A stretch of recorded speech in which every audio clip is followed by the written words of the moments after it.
Դա որոշված աշխատակարգներ, բայց ես ուզում էի պարզապես ուշադրությունը հրավիրել մի քանի հանգամանքի վրա պատասխանից ելնելով կամ եզրափակիչ ելույթից ելնելով։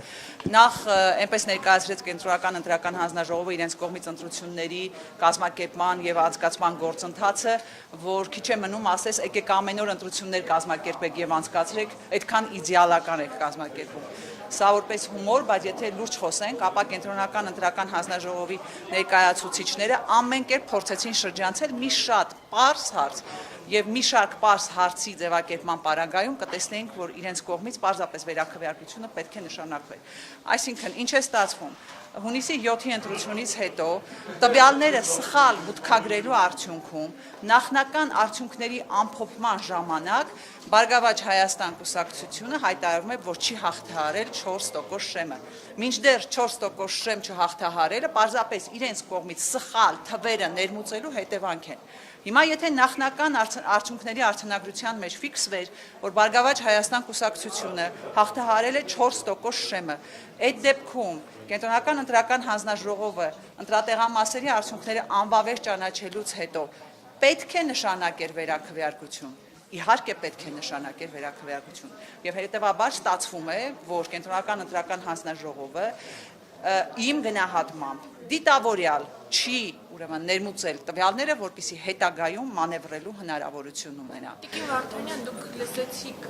ԿԸՀ ներկայացուցիչներին, մեղադրում են դիմողներին, որ հեղինակազրկվում է կառույցը ձեր դիմումների, բողոքների հիման վրա, ըստ էության նշելով, որ այդ խախտումները զանգվածային բնույթ այդքան էլ չեն կրում, ինչպես որ ներկայացվում է։ Նախ սկսենք նրանից, որ զանգվածային բնույթ չկրելու մասին ուրեմն հիմնավորումները դա պարզապես իրենց ենթադրություններն են եւ հակառակը այս ողջ դատավարության ընթացքում դիմորդները փաստերով ապացուցեցին, որ դրանք կրել են զանգվածային բնույթ։ Ինչ վերաբերում է հեղինակազրկմանը, ապա ես պետք է հատուկ նշեմ, որ Կենտրոնական ընտրական հանձնաժողովը լավ կաներ իր գործողություններով հենց չնպաստեր ԿԸՀ-ի հեղինակազրկմանը։ Ասում են մարդկանց հավատն եք կորտրում ընտրական համակարգի եւ ընտրությունների նկատմամբ այն պարագայում, երբ հսկայական թվով մարդիկ մասնակցել են ընտրություններին։ Ես շատ կուզենայի, որ Կենտրոնական ընտրական հանձնաժողովը ձայներ եւ մանդատներ գողանալու արդյունքում մեր ժողովրդին չզրկեր ընտրություններին եւ ընտրական գործընթացին հավատալու հնարավորությունից։ Ուզում եմ հավատալ, որ Սահմանադրական դատարանը կվերականգնի մեր հայրենակիցների հավատը ընտրական գործընթացների եւ ընտրության նկատմամբ։ Վահագն Հովակիմյանն նաեւ ասում էր, որ ոնց հաշվար կանենք, մեկ է ԲՀԿ-ն այդ անցողիկ շեմը չէր հաղթահարել, բայց 58000 ձայները ամբողջ խնդիրը կայանում է նրանում, որ հենց սկզբնական փուլում, եթե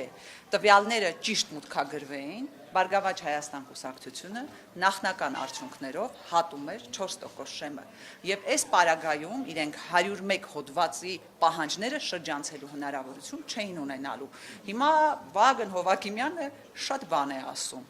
Թվերը բոլորովին այլ բաների մասին են խոսում եւ արդյունքում եթե ճիշտ բաշխվի մանդատները, ապա մենք կտեսնենք, որ արդյունքները ավելի մոտ կլինեն ժողովրդի կողմից եղած քվեարկության արդյունքներին, քան Կենտրոնական ընտրական հանձնաժողովի որոշման արդյունքում բաշխվող մանդատների։